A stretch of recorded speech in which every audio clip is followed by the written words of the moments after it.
हाय दोस्तों, आपका एक बार फिर एजुकेटिंग हिंदुस्तान पर स्वागत है। और आज हम इस वीडियो में बात करने वाले हैं भारत के न्यायिक प्रणाली के बारे में, यानी इंडियन जुडिशियल सिस्टम।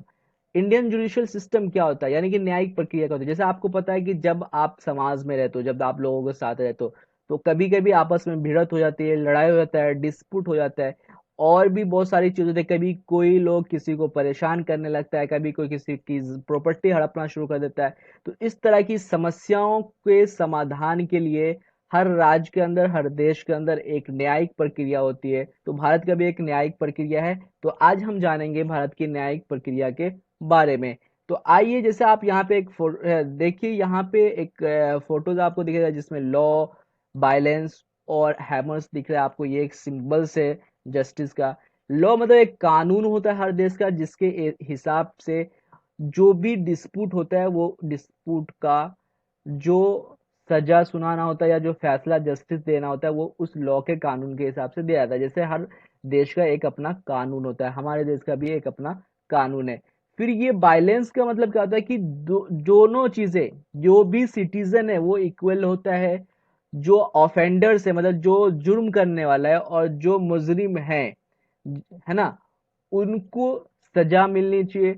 और जो बेकसूर है उनको बराबर का इंसाफ मिलना चाहिए। तो ये चीज है यानी कि जुर्म और बेकसूर, ये अगर जुर्म करने वाला है तो उनको सजा मिलनी चाहिए, और जो बेकसूर है उनको उसका इंसाफ मिलना चाहिए। ये चीजें होती है।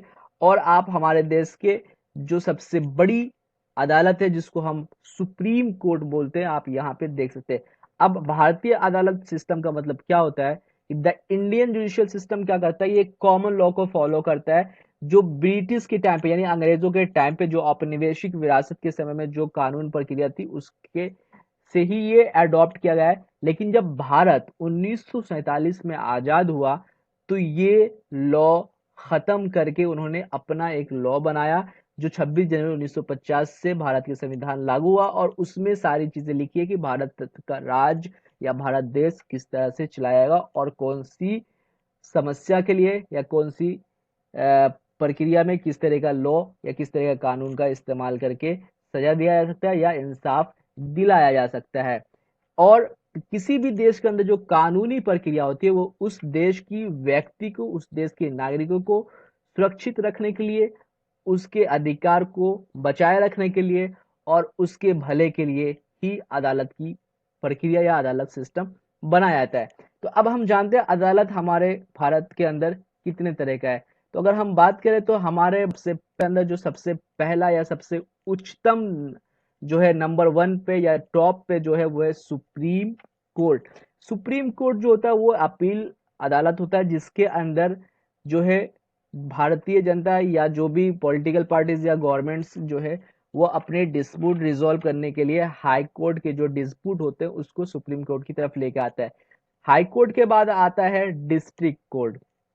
अब डिस्ट्रिक्ट कोर्ट भी दो तरह का होता है, एक होता है क्रिमिनल कोर्ट, दूसरा होता है सिविल कोर्ट। तो अब यहाँ पे एक बात समझने की, ये देखिए, ये पॉइंट जो है ये जीरो पॉइंट है।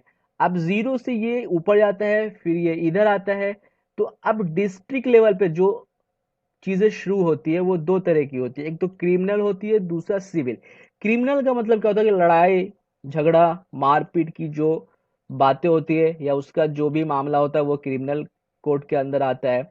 सिविल कोर्ट का मतलब होता है दीवानी न्यायालय का। इसमें क्या होता है कि आपकी प्रॉपर्टी, आपकी वस्तु, आपके सामान की जो भी चीजें हैं, वो सारी चीजें इसके अंदर आती है सिविल कोर्ट के अंदर। और ये दोनों चीजें जो हैं, वो डिस्ट्रिक्ट कोर्ट के अंदर आती है। जब आपको डिस्ट्रिक्ट कोर्ट से फैसला नहीं मिल पाता, या आप डिस्ट्रिक्ट कोर्ट के फैसले से खुश नहीं है, तो फिर आप यहाँ पे अपील कर सकते हैं हाई कोर्ट पे। ये हाई कोर्ट क्या होता है? हर राज्य के अंदर हाई कोर्ट होता है। जैसे अगर हम बात करें बिहार के हाई कोर्ट की, तो बिहार का हाई कोर्ट पटना में। अगर हम बात करें दिल्ली के हाई कोर्ट की, तो दिल्ली का हाई कोर्ट जो है, वो दिल्ली के अंदर ही है। इस तरह से हर राज्य का अपना हाई कोर्ट होता है।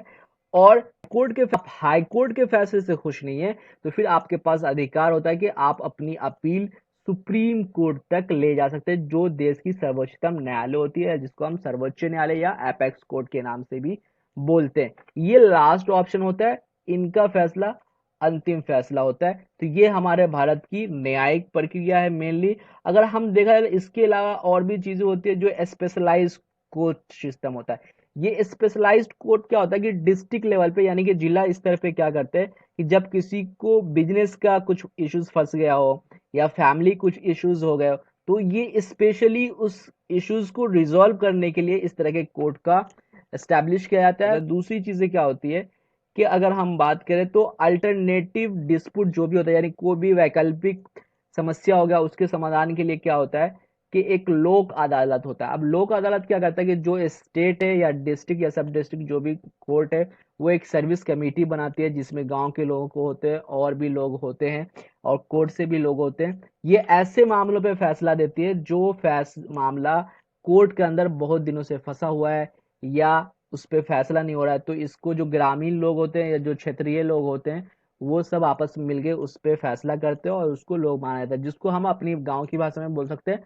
पंचनामा किया जाता है। उसके बाद जो होता है ट्राइब्यूनल्स कोर्ट, ये क्या तो किसी एक स्पेशल चीजों के लिए ट्राइब्यूनल कोर्ट होता है। जैसे यहाँ पे नेशनल ग्रीन ट्राइब्यूनल से कि आप किसी भी ट्राइब्यूनल, जैसे अगर आपको लग रहा है कि हमारा राइट जो हमारे अधिकार है उसको कोई छीन रहा है तो उसके लिए एक अलग से ट्राइब्यूनल से, या आपको लग रहा है कोई इन्वायरमेंट को डैमेज कर रहा है तो आप यहाँ पे जाके कंप्लेन कर सकते हैं। तो जो स्पेशली किसी विशेष इश्यूज के लिए बनाया था उसको हम ट्राइब्यूनल कोर्ट्स के अंदर लाते हैं।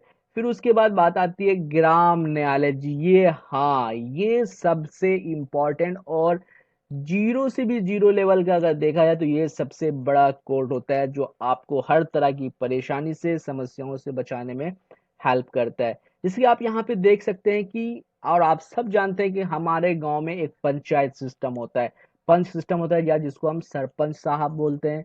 हमारे एक पंचायत भवन होता है, उस पंचायत के अंदर सरपंच और जो प्रधान होता है गांव के और जो वार्ड मेंबर्स होते हैं उनकी उपस्थिति में और जो गांव के लोग होते हैं उनकी उपस्थिति में क्या होता है कुछ भी ऐसे डिस्प्यूट होते हैं या जो समस्या होती है आपसी समस्या उनका समाधान किया जाता है। तो अगर एक्चुअल में देखा जाए तो अदालत वहीं से शुरू होता है और फिर वो स्टेप बाय स्टेप चीजें बढ़ती जाती है। तो ये एक बेसिक छोटी सी इंफॉर्मेशन थी आप सभी के लिए। अगर आपको ये इन्फॉर्मेशन कैसी लगी आप हमें कमेंट करके जरूर बताएं और इसके आगे वाली सीरीज में हम आपको कोर्ट के बारे में और डिटेल से बताएंगे कि कौन सी आईपीसी धारा क्या होती है या सिविल कोर्ट क्या होता है, क्रिमिनल कोर्ट क्या होता है, थोड़ा डिटेल से बताएंगे ताकि आपको कोर्ट की प्रक्रिया और आसानी से समझ में आया है। आप सभी का बहुत बहुत धन्यवाद। जय हिंद।